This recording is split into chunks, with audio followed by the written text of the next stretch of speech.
Bienvenido, Juan Pablo Olson. Es un gusto enorme que estés acá con nosotros. Pasan cosas. Felicitarlos por las actividades. InfoSiberia es impresionante la repercusión que tiene. Cada vez que participé me llegan de distintas partes del país saludos, así que felicitarlos no solo por el cariño que les tengo, sino por las actividades y por lo que hacen. Radio Caput. Qué placer este encuentro, qué alegría. Esas cosas.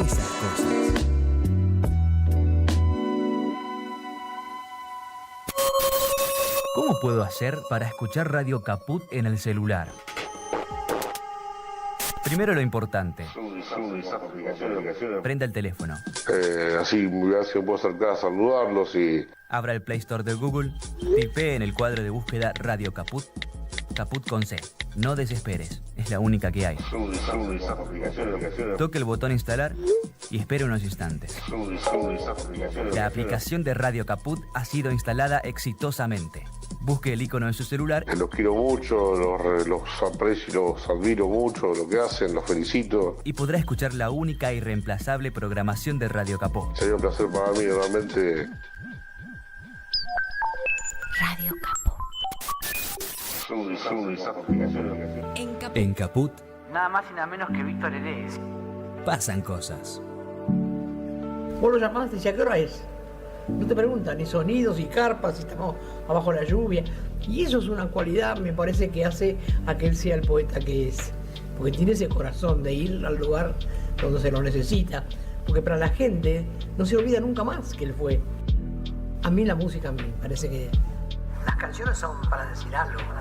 Te canta para afuera, para que el otro se entere de lo que vos pensás y lo que vos sentís. Y es para eso, las canciones son para eso. Cuando hice Todavía Cantamos, la hice en referencia concretamente a la lucha de madres, a lo que pasó en mi casa. Y escribí eso para mí. De pronto fue una canción de todos. Radio Caput. El poeta es eterno. Esas cosas. Radiocaput.com. Estás conectado. Estás en Caput. Aquí comienza Mundo en Clave. Una mirada diferente sobre el escenario internacional. Con Hugo Gulman y Larry Levy. Mundo en Clave. En Radio Caput.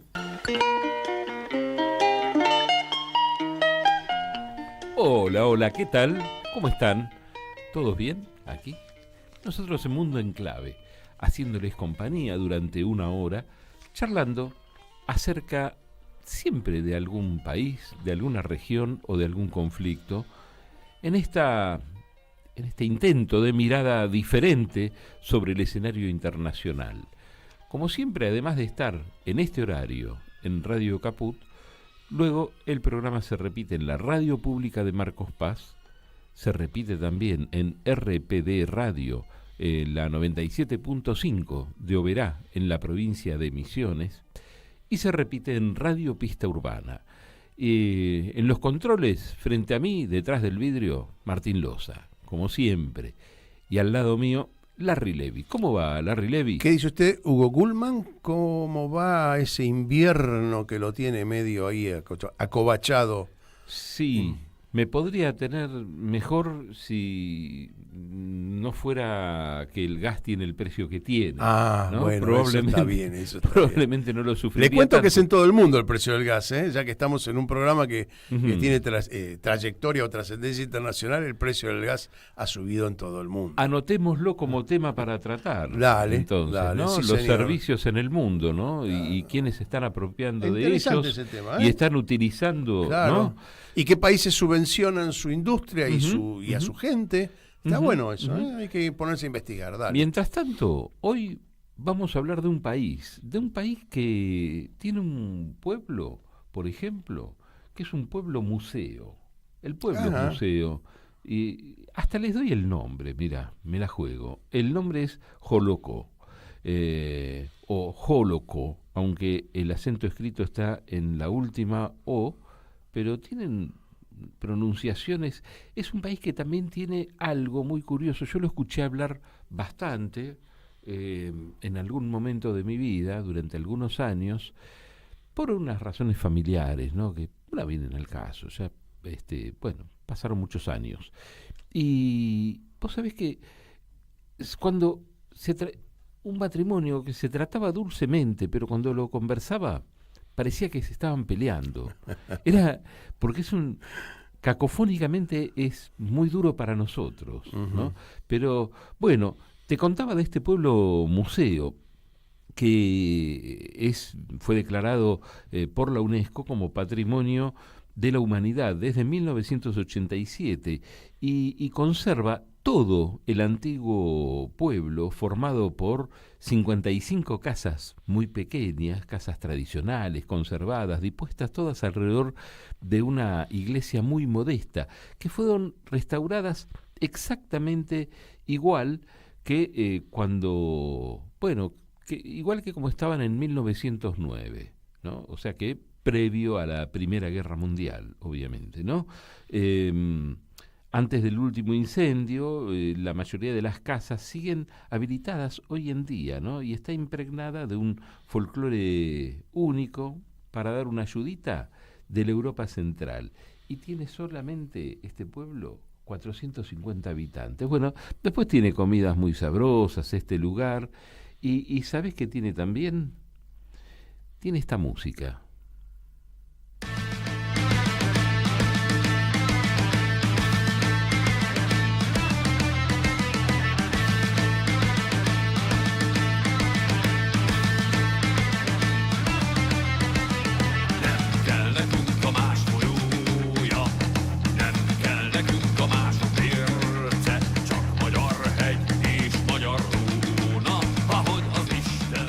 Esta música nos la envió la persona a la que van a escuchar en un ratito, que la entrevistamos.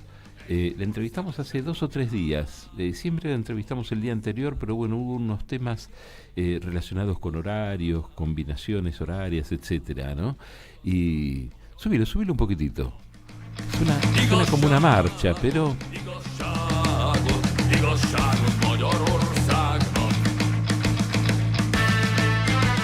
Me gusta la letra. ¿Te gusta la letra? Sí. ¿La comprendés? ¿Estás no traduciendo entiendo simultáneo? Nada. Bueno, porque te cuento que la letra dice, el título es Justicia para...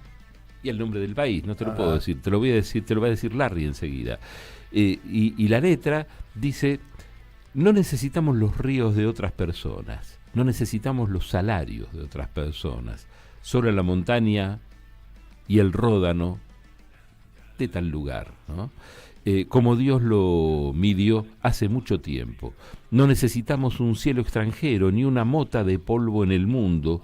Todo lo que necesitamos es lo que era nuestro. Justicia, justicia, justicia para...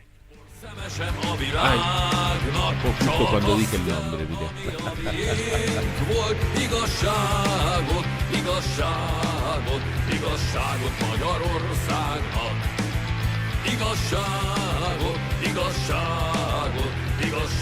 Tiene polenta la música fuerza, esta, ¿no? Fuerza, sí, tal cual.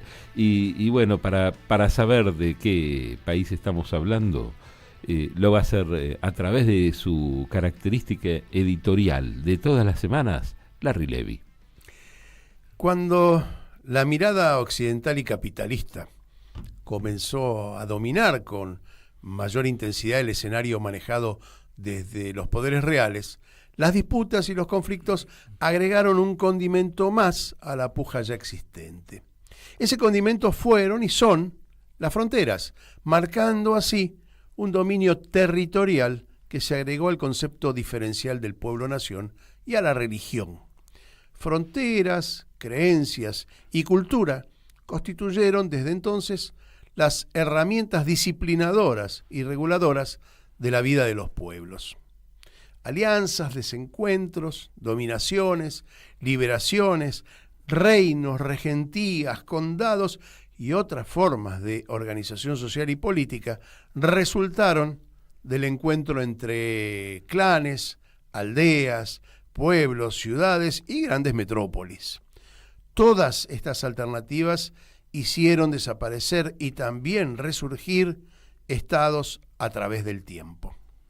El caso de Europa es un ejemplo de esos avatares de la historia, y sobre todo en el este del continente, donde se armaron y desarmaron imperios.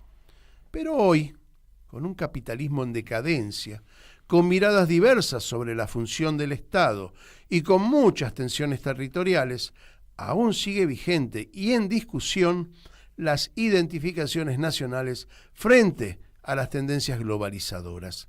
Sin embargo, hoy más que nunca es claro que el eje del debate sigue siendo la tensión entre el capital y el trabajo. Los resultados de esa puja permanente del sistema y la sofisticación especulativa de las finanzas apuntan a una deriva incierta y poco transparente. Hoy vamos a tratar de intentar entender un país del que poco sabemos y que entró a jugar un papel por lo menos inquietante. Vamos a Hungría.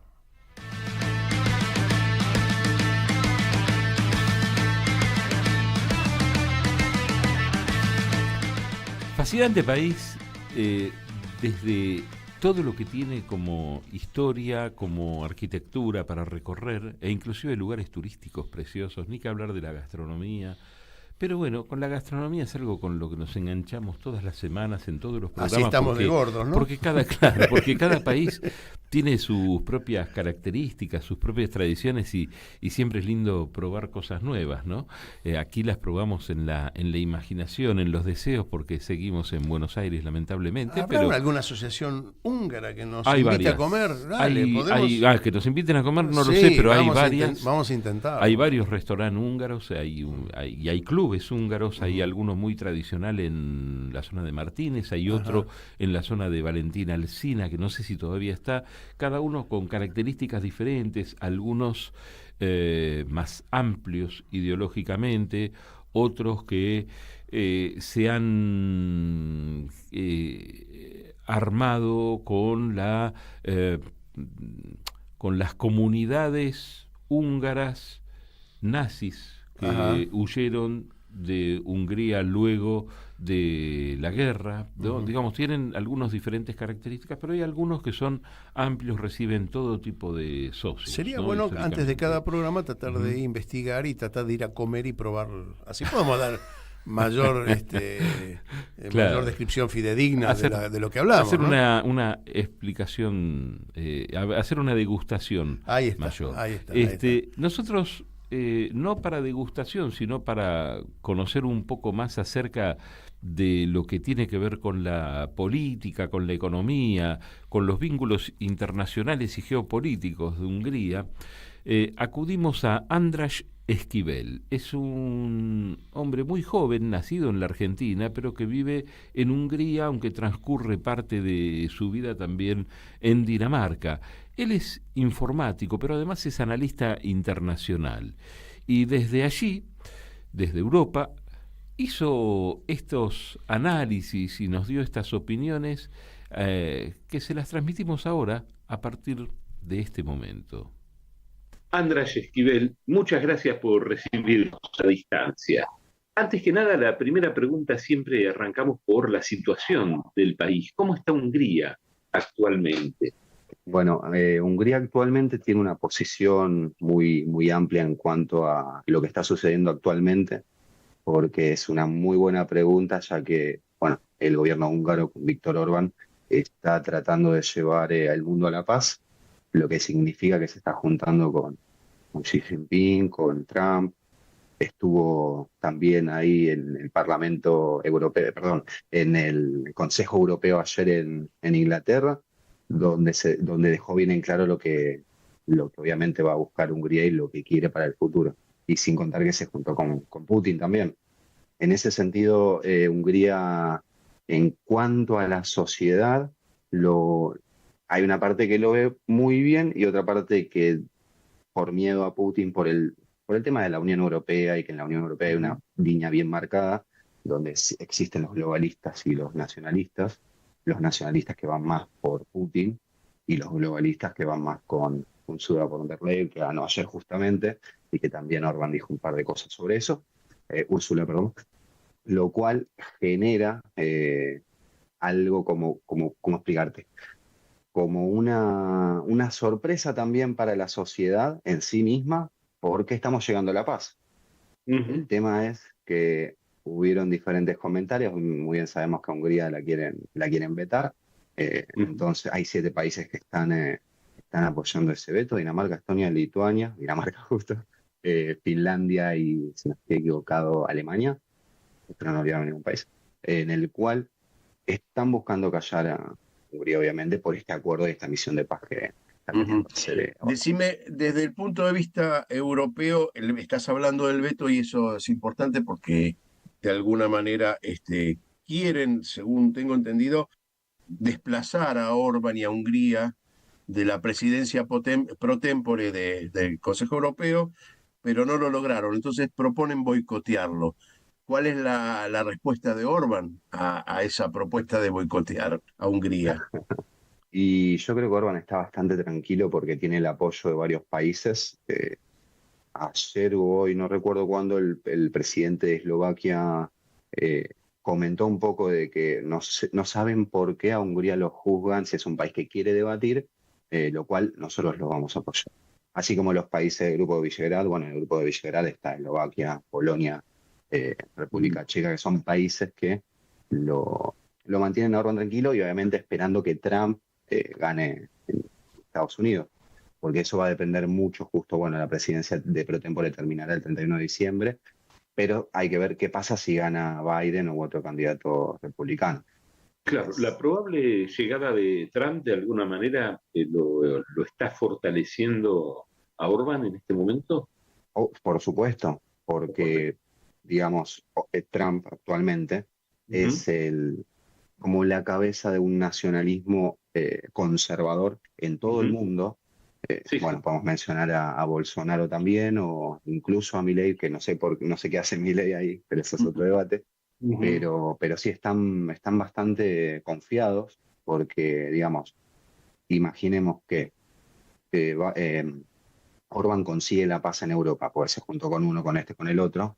Llega a suceder eso y la región, le guste al globalismo de la Unión Europea, va a tener que aceptar y va a tener que verse en un mundo complicado para el mundo globalista si Trump gana o no gana. En realidad va a pasar en todo el mundo. La paz gana Trump y diferentes cosas que, bueno, que yo lo veo muy, muy tranquilo. Obviamente, en cuanto a las opiniones que tienen en el Parlamento Europeo, hay democracia en Europa, entonces, justamente hace poco en junio, se creó el Partido de los Patriotas.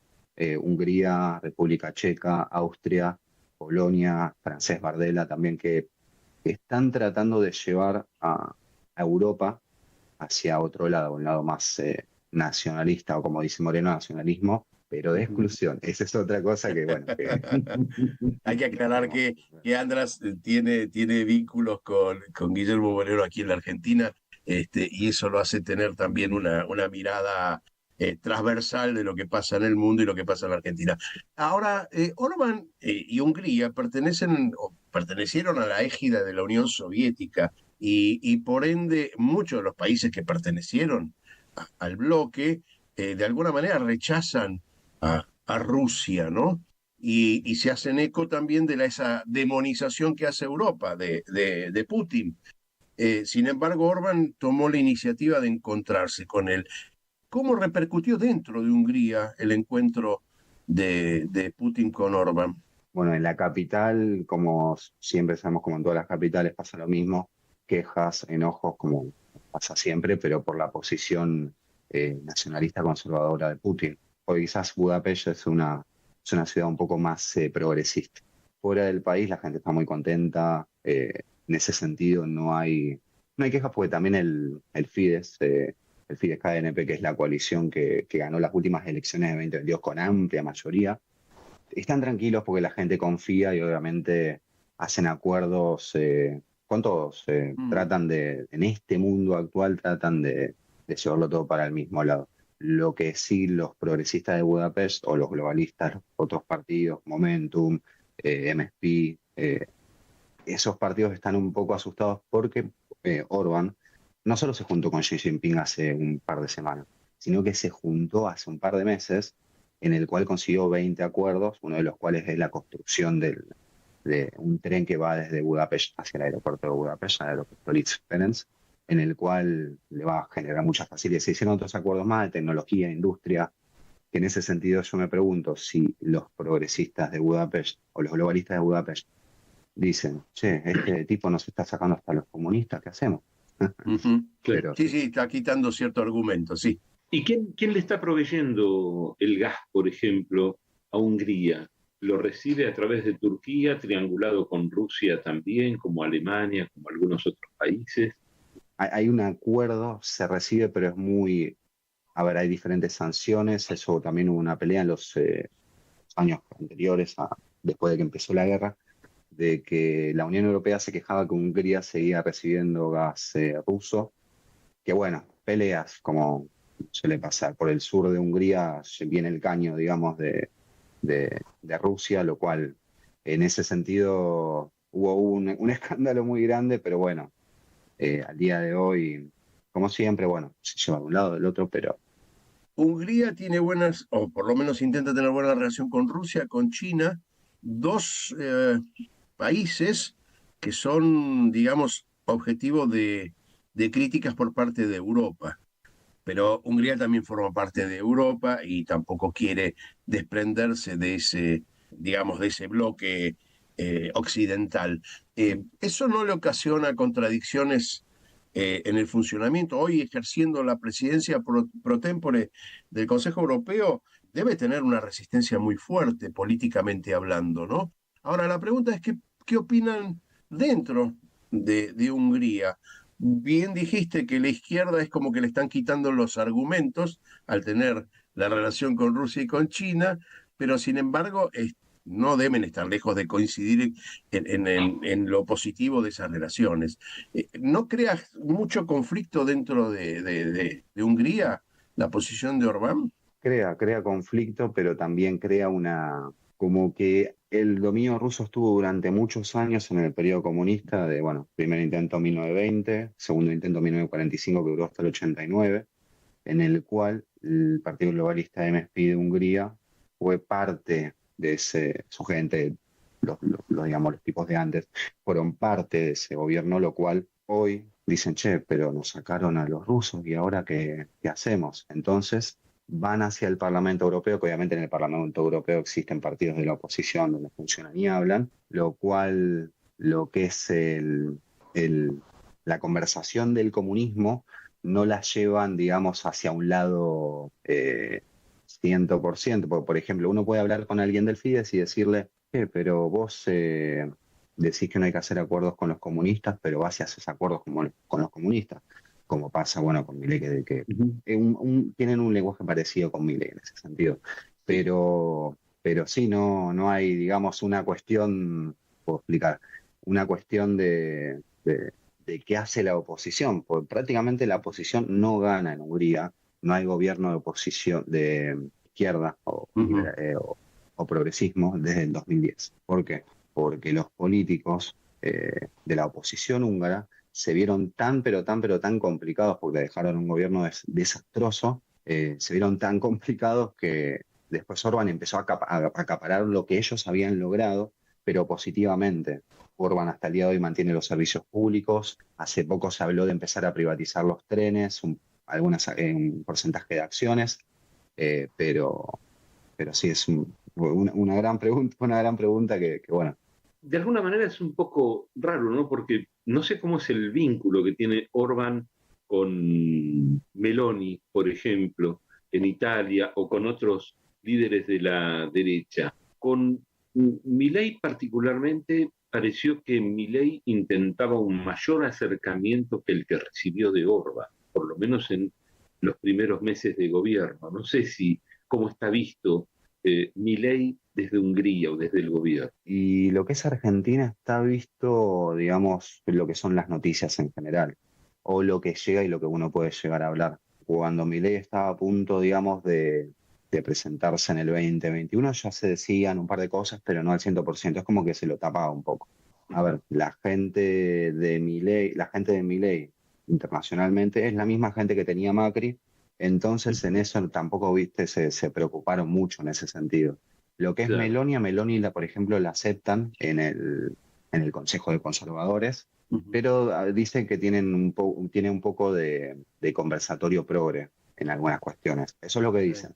Entonces, sí, aparece, entra, pero también está como relegada, que yo creo que a Milei en algunas cuestiones también puede llegar a tener una contradicción, porque Milei quizás es más amigo de Bolsonaro.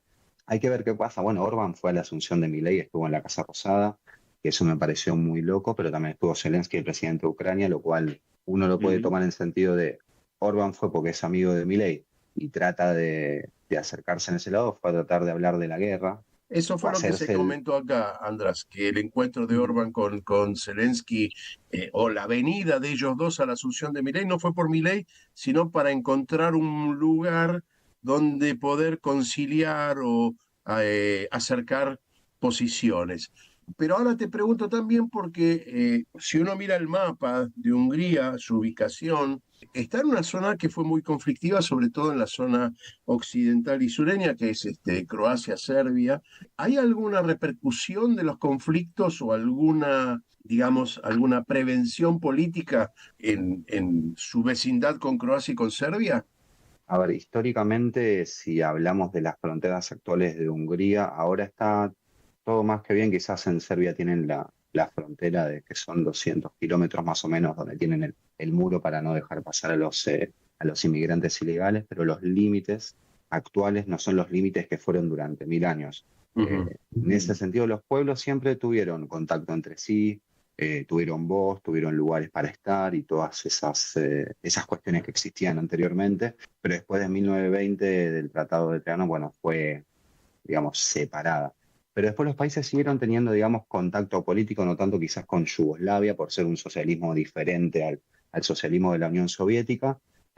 Con Eslovaquia, sí, prácticamente, por ejemplo, Eslovaquia, o como se dice en húngaro, tierras altas. Ellos le dicen tierras altas porque también eso fue húngaro durante 1000 años. Hoy en día, para no irme por ese tema, hoy en día existe una buena relación. Hungría, por ejemplo, hay partidos políticos húngaros en los parlamentos croatas, rumanos, eslovacos, o sea, existe. Que puede haber conflicto, sí, puede haber conflicto en algunas cuestiones de migrantes, que lo había comentado antes, del muro que tiene con Serbia. Pero conflictos territoriales o fronterizos no hay en este momento. Y es una pregunta muy amplia porque hay un movimiento que son los Settlers, la gente que vive en Transilvania, en Erdély, lo cual tiene una comunidad muy grande de húngaros. Si no me equivoco, hay 1 millón de húngaros que residen ahí aproximadamente, pero ese número fue bajando. No llega a ser el límite, digamos. Imaginemos a Hungría como país, como la famosa papa.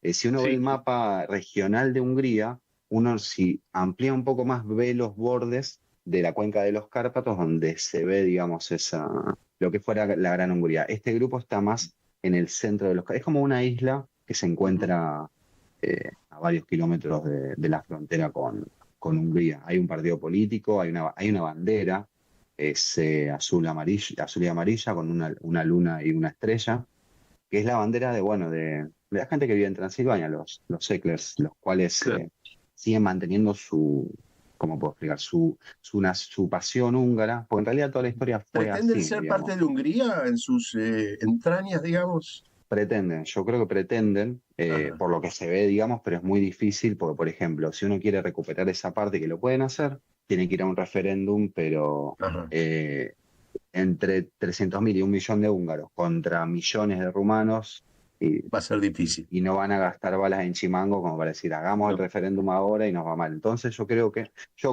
lo que analizo, a Hungría en su política y economía la vengo estudiando los últimos 4 años, desde que me vine acá, lo cual empecé a ver cosas de los pueblos, de cómo se llevaba. Se puede llegar a una vieja gran Hungría, pero puede ser primero a través de las cosas que está haciendo el gobierno de Orbán, por ejemplo. Tiene cosas muy buenas que el gobierno anterior no hacía, que es darles importancia a los húngaros que vivían por fuera de los límites de Hungría. Hay clubes de fútbol, lo cual, digamos, Szepsi, Dac, Hajduk, Croacia, estos clubes que estoy nombrando, uno en Eslovaquia, otro en Croacia, otro en Rumania, el gobierno húngaro está haciendo todo lo posible para que quizás dentro de 100 años, en el lapso de 100 años, Hungría pueda volver a tener lo que le quitaron básicamente. Ahí, bueno, después les voy a pasar, si quieren, canciones nacionalistas húngaras. Yo particularmente una vez por día escucho alguna, pero sí, es muy rica la historia de Hungría. Es un país con mucha historia y para analizar mucho tiempo, porque hablando de música, en el 2022 en las elecciones hubo una estrategia que le funcionó muy bien al gobierno, que fue a través de TikTok hacer famosa una canción de raíces gitanas que se llama Piros Volta Paradichom. Bueno, los tomates fueron rojos, que no tiene nada que ver con la connotación que decían, porque la canción es Piros Volta Paradichom Nem Shargo, el Hayota Feles. Bueno, esa es la original. La que modificó el gobierno fue, o la gente, digamos, los militantes, Piros Volta Paradichom Nem Shargo, Mayor Orsak, el Mate Nem Harra, que significa Hungría va hacia adelante y no hacia atrás. Con eso arrasaron. András, para ir cerrando, porque se nos acaba el tiempo, te quiero preguntar ¿cómo ves la relación de Hungría con Argentina? ¿Hay comercio? ¿O solo es una cuestión formal? ¿O hay intenciones de profundizar la relación entre Argentina y Hungría? Y son escasas. Por ejemplo, el último encuentro que se tuvo Hungría y Argentina fue en el 2022, donde se juntó Santiago Cafiero con Sierto Peter, el ministro de Relaciones Exteriores, donde hicieron algunos acuerdos. En ese momento se habló de acuerdos de energía atómica. Bueno, también estuvo ahí incluido CAME. Hubieron diferentes acuerdos que se mantuvieron en secreto, pero la última vez que había visitado que se había hecho un encuentro, entre un argentino y un húngaro fue en el 2012, también por cierto, Peter, que, bueno, este funcionario, por cierto, yo creo que le da un poco la política abierta húngara de juntarse con todos, pero estaría bueno que haya un contacto. Yo creo que con Milei lo van a llegar a tener, pero tienen un poco de miedo en algunas cuestiones porque es muy controversial el gobierno de Orbán, no mal en cuanto a la seguridad, a la economía, sino a los derechos humanos, que bueno, que quizás en Argentina estamos un poco más avanzados, pero en Hungría no todavía, porque quizás no es su prioridad, digamos. András, te agradecemos muchísimo este contacto y bueno, fue de mucha utilidad y muy didáctico todo tu planteo. Te agradecemos muchísimo. No, muchísimas gracias a ustedes. Bien, quien pasó, András Esquivel.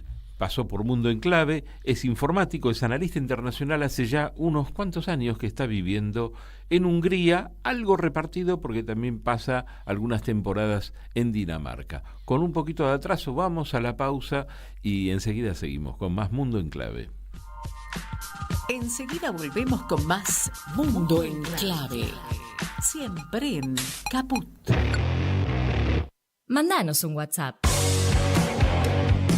Mandanos Sarasa y Noticias. 11 65 16 44 46. Unidos y fuertes, luchamos por nuestro sueño, no importa el que dirán. Somos los sub-30 y vamos por más, no nos rendiremos, vamos a ganar, no nos rendiremos. Lunes a las 5 de la tarde. Radio Caput presenta Sub-30.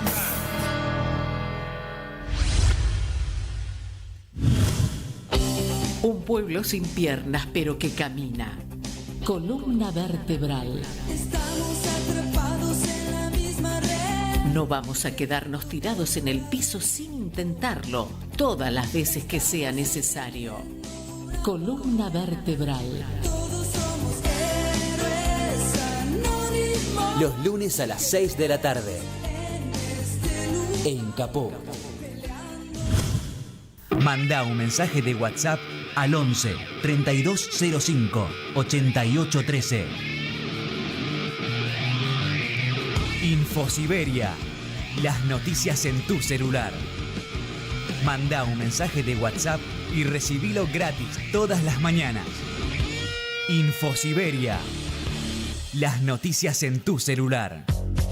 Seguimos con otra vuelta al mundo en clave.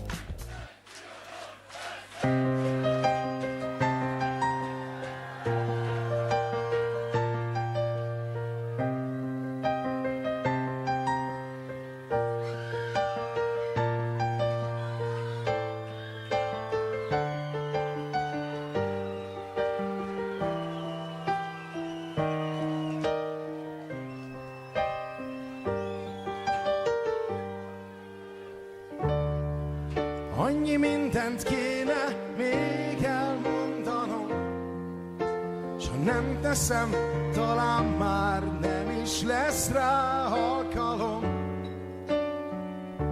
hogy elmeséljem, milyen jó, hogy itt vagyunk, és mint a régi jó barátok, egyet mondunk, s egyet. Esta canción, que también nos la envió y la recomendó András Esquivel, es un tema musical que está sonando en este momento allí en Hungría, se llama Caras Familiares. Isten hozott benneteket, testvérként. Itthon vagytok.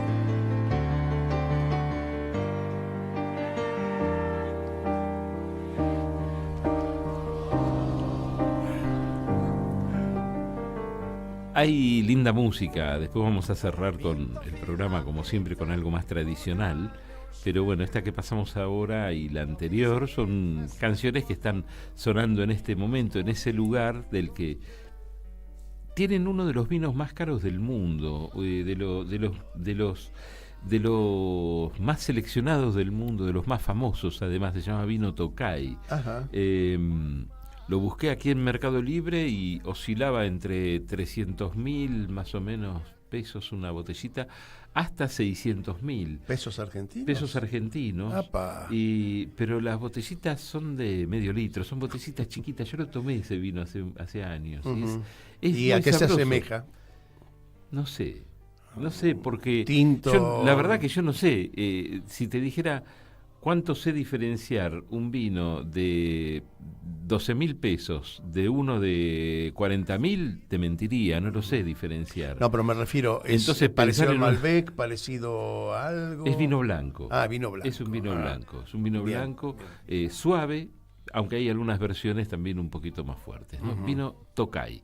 Después les cuento algo más de Tokaj, pero vos tenés algunas cosas acerca de la entrevista y acerca de los datos duros que trae siempre. No, en realidad los datos duros los dejo para después, pero sí quiero aclarar algunas cosas que se sobreentendieron en la charla porque uno está imbuido en toda esta información, pero para que los oyentes entiendan, Hungría fue más grande de lo que es ahora, por eso conserva población afuera. Uh-huh. Esto es muy común en Europa, ha ocurrido en infinidad de ocasiones, y por eso hay clubes de fútbol y partidos políticos que representan el espíritu del pueblo húngaro, pero por fuera de Hungría. Hungría fue parte del famoso imperio austrohúngaro que se levantó entre 1867 y 1918 y era una especie de autonomía dentro de una monarquía, una cosa media rara, pero bueno, así funcionó el pueblo húngaro en ese entonces. Bueno, después vino la Primera Guerra Mundial, una influencia de la Unión Soviética recién creada en el 18-19,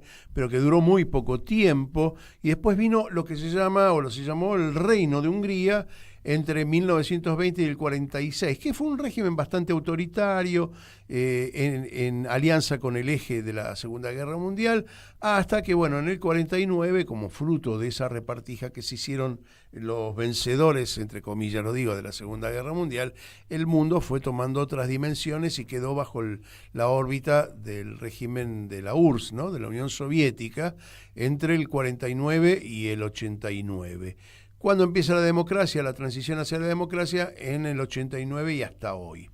Es bueno, la sociedad está bastante repartida y sobre todo polarizada entre dos partidos. Uno es el que conduce Orbán, que es el partido que lo nombró András, es el Fidesz, no sé cómo se pronuncia exactamente, pero bueno, que es un partido de centro-derecha que está liderado por Víctor Orbán, el actual presidente, que es presidente desde el 2010. Del otro lado está el Partido Socialista Húngaro, que es de centro-izquierda, es un partido al estilo europeo socialdemócrata. Lo que pasa es que Orbán representa una contradicción interesante dentro del mundo europeo porque no se alineó del todo con la mirada demonizante que tiene toda Europa y digamos la Unión Europea con respecto a Rusia, y se encontró hace poco con Putin. Entiende para Orbán, un poco mimetizándose con la mirada de Trump en Estados Unidos, con quien se encontró hace una semana o dos Orbán a discutir este tema de la cuestión bélica. Lo que pasa es que Hungría está creciendo económicamente, ya vamos a ver algunos datos después, y ese crecimiento se puede dar solamente si hay tranquilidad y estabilidad en la región. En un estado bélico, Hungría no tiene una participación, digamos, que le sea beneficiosa.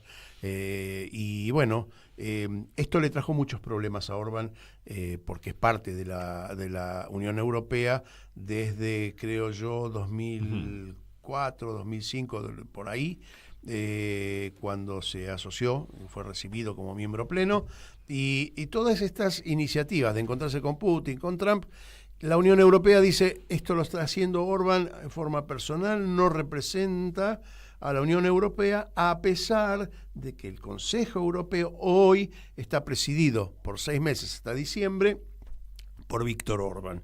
Así que hay ahí una cuestión bastante tensa en la Unión Europea y Hungría. A lo mejor Hungría representa la voz cantante de muchos países que por ahora no se pronuncian fuera de lo que el establishment ordena, pero que desean la paz y terminar con la situación bélica entre Ucrania y Rusia, ¿no? Más o menos eso.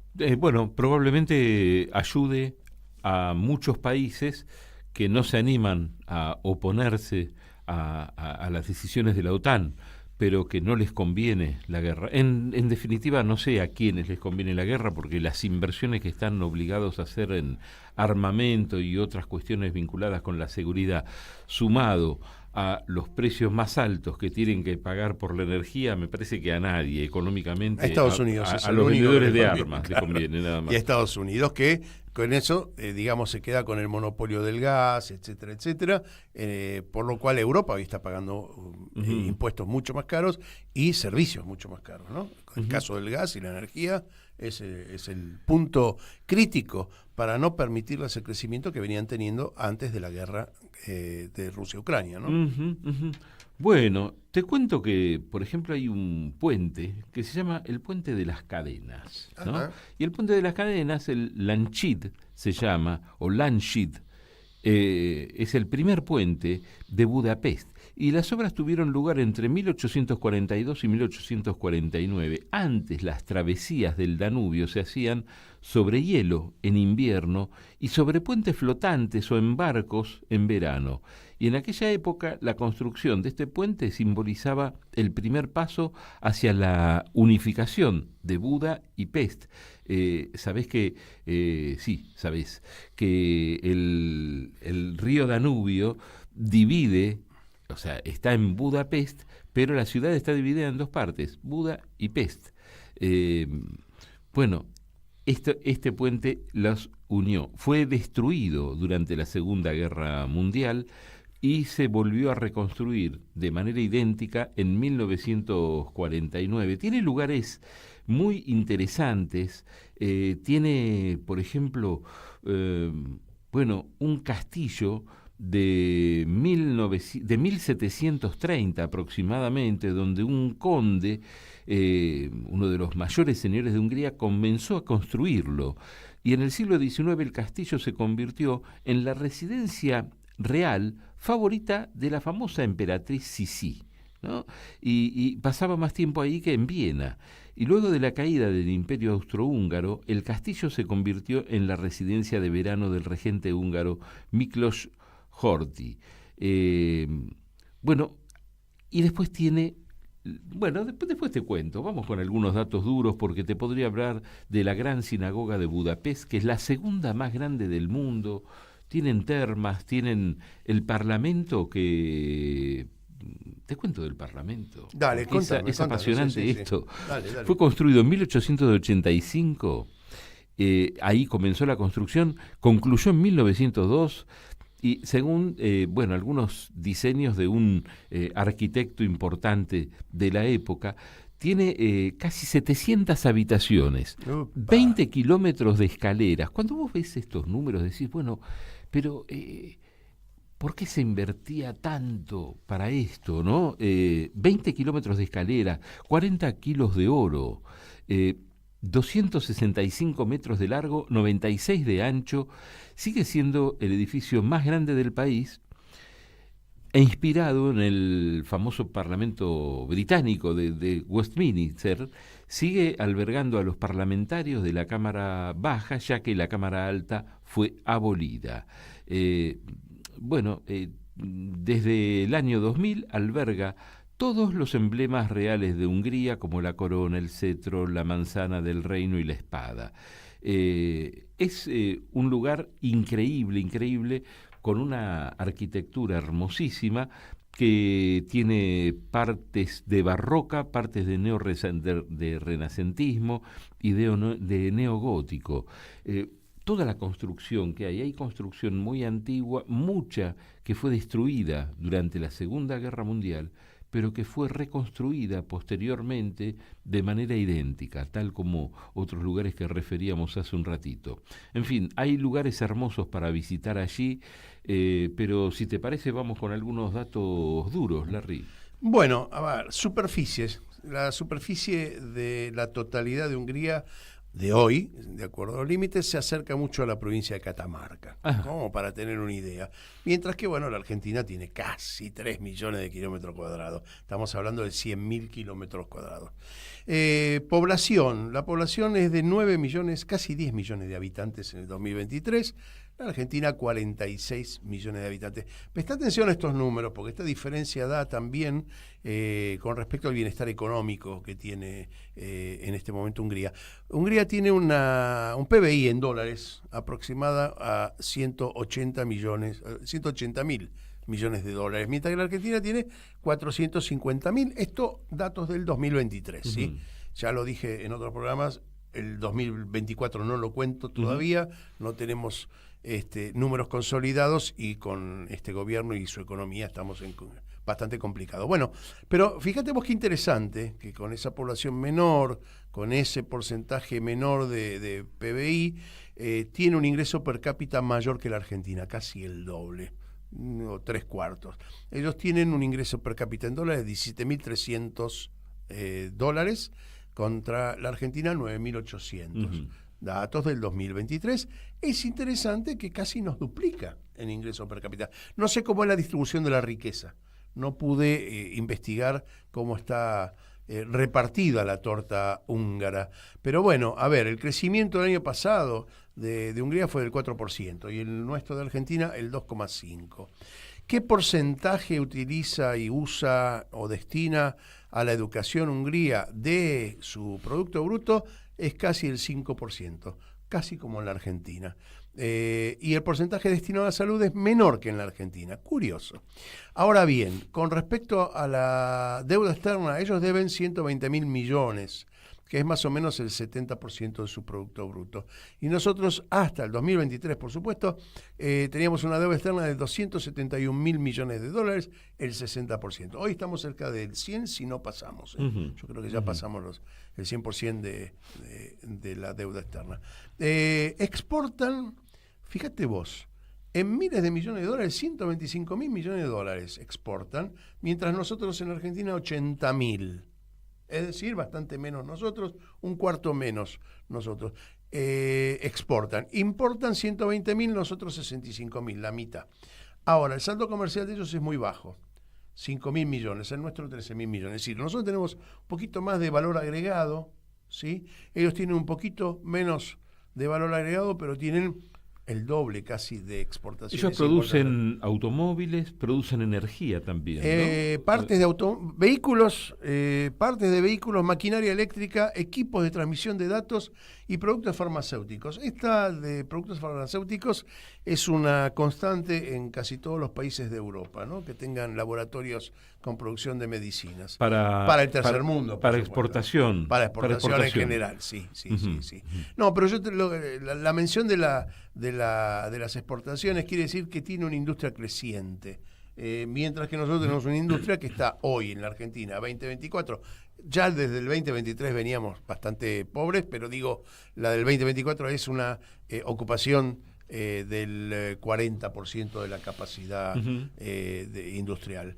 El salario, fíjense qué curioso, el salario promedio en Hungría es de $1.200 mensuales. pesos más, pesos menos, dólar más, dólar menos. La Argentina estamos por 500. Si no son estos números exactos, la proporción sí es la exacta, o más o menos aproximada a la exacta. Un índice de desocupación en Hungría del 3,7%, mientras nosotros durante el 2023 tuvimos el 9,5%. Yo estimo que ya estamos en las dos cifras nosotros en el 2024. Bueno, después los precios son relativos, son parecidos. El vino un poco, el kilo de carne más caro allá que acá. Eso es natural. El vino está más o menos parecido. El viaje en autobús en la Argentina mucho más barato que allí, el transporte. Y la lata de gaseosa, que en la, digamos, el nudo gordiano cuesta exactamente lo mismo. 90 centavos allá, $1 acá, estamos en la misma. Allá tienen es uno de los países económicos para visitar. Está entre los 10 países más baratos de Europa para el turista, para llegar allí, para comer, para hospedarse. Bueno, deben tener una política receptiva de turismo muy importante, porque tiene con qué también, tiene unos paisajes alucinantes. Yo estuve mirando algunas fotos. Es increíble. Sí. Bueno, el Danubio ya de por sí, a lo largo de todo su recorrido, es parte de esa geografía. Permitime que... el último dato que quería aportar, digamos, de la parte de datos duros, es el precio de la energía. Tomamos una familia tipo de 4 personas, cuesta allí el precio de la electricidad aproximadamente $100 mensuales. Sería más o menos 100.000 pesos, ¿sí? Y acá estamos en 60, 50, 40, depende de la región, pero bueno, nosotros nos pusimos casi a tiro en los últimos, de golpe, en el último año. El precio del agua, ¿no? De la provisión de agua potable en una vivienda, también para 4 personas, está muchísimo más caro que aquí porque está $25 mensuales, mientras aquí está cerca de 15 promedio. Esto no es exacto, pero más o menos para comparar. Tienen, claro, que estos números comparados con la diferencia de ingresos, le da la posibilidad de ser pagados, ¿sí? Tal cual. Cuando digo $100 de luz, son 100.000 pesos de luz. Si estás ganando 1.200 y no 500, entonces es mucho más fácil. Y sabes pagarlo. Y ni te cuento qué más podés pagar. Por ejemplo, podés pagar un langosh, que es la pizza húngara. Opa. La pizza húngara es rara, pensada en lo que es la pizza para nosotros, porque no tiene demasiado que ver, en cierto modo, porque la masa, en lugar de ser como la que comemos nosotros, es una masa frita, y sobre ella se le añaden algunos ingredientes a gusto del consumidor, como agregamos nosotros, ¿no? Hay un montón de opciones, mucha es con una de las cosas que habitualmente utilizan como ingrediente en las comidas, la crema agria, el jamón, el bacon, ¿no? Después tienen, obviamente, no podemos dejar de mencionar, pero dejemos la mención y nada más por el momento, por el tiempo que disponemos, lo que es el goulash, que el goulash algunos lo consideran como guiso, en realidad ellos lo consideran como una sopa, pero no como la sopa tan líquida como la que entendemos nosotros, ¿no? Después tienen los que se llaman los páprica. Los páprica, en realidad, la traducción de páprica es pimiento, y tienen una cocción de pimientos rellenos que los hacen con arroz, carne picada, que son exquisitos. Algunas de estas cosas tuve oportunidad de probar, pero nos quedan 2 minutos de programa mientras Martín va mandando la última música del final, que es un tema tradicional, que es uno de los más tradicionales, ya lo van a escuchar, seguro que lo escucharon alguna vez, que es la famosa danza húngara número 5, hermosísima, con mucha energía. Unos platos de los que alguna vez hemos hablado, yo los probé y me encantaron, Larry. Yo sé que no son para vos porque no te gusta demasiado el agridulce. Y es una comida osada, muchos cuando escuchan esto, pero es algo típico de allí y a mí me encantó cuando lo probé aquí en Argentina, y son los tallarines, pero no son los tallarines preparados de cualquier manera, sino que son agridulces. Se preparan los tallarines de 2 maneras, pueden ser. Una es con nuez molida y azúcar impalpable, y se mezcla todo, nuez bien molida, hecha polvito y azúcar impalpable. Otra, esta yo sé que te vas a poner cara, pero a mí cuando los probé me encantaron. Son tallarines con jalea. Por ejemplo, con jalea de frutos rojos, con jalea de frambuesa, por ejemplo, o alguna otra que se te ocurra. Podés agregar la que quieras. Es una mezcla italiano-húngaro eso, porque los tallarines... o china, porque vienen de horrible, más horrible, lejos, no importa. Bueno, me van a tener que convencer con la comida en sí mismo. A mí me encantaron, así que bueno, los dejo con esto. Son unas recetas exquisitas. Yo, cuando me dijeron que íbamos a comer eso, la primera vez que me lo dijeron pensé que me estaban tomando el pelo, que me estaban cargando. Cuando los probé en serio dije, quiero más. Y me encanta, pero nunca encuentro compañía para comerlos. Nos vamos yendo, Larry, nos vamos yendo con las danzas húngaras, con la número 5 justamente. Martín Loza, gracias en los controles como siempre.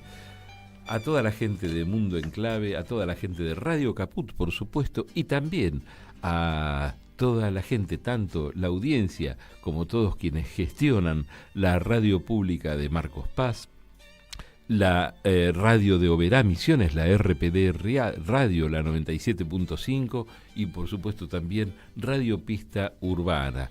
3 emisoras que gentilmente repiten luego nuestro programa Mundo en Clave. Larry. Por lo cual nos vamos a encontrar la próxima semana, 7 días a la misma hora. Como sea siempre. Donde sea. Ahí está, en cualquiera de las 4 radios. Gracias por estar del otro lado. Chau.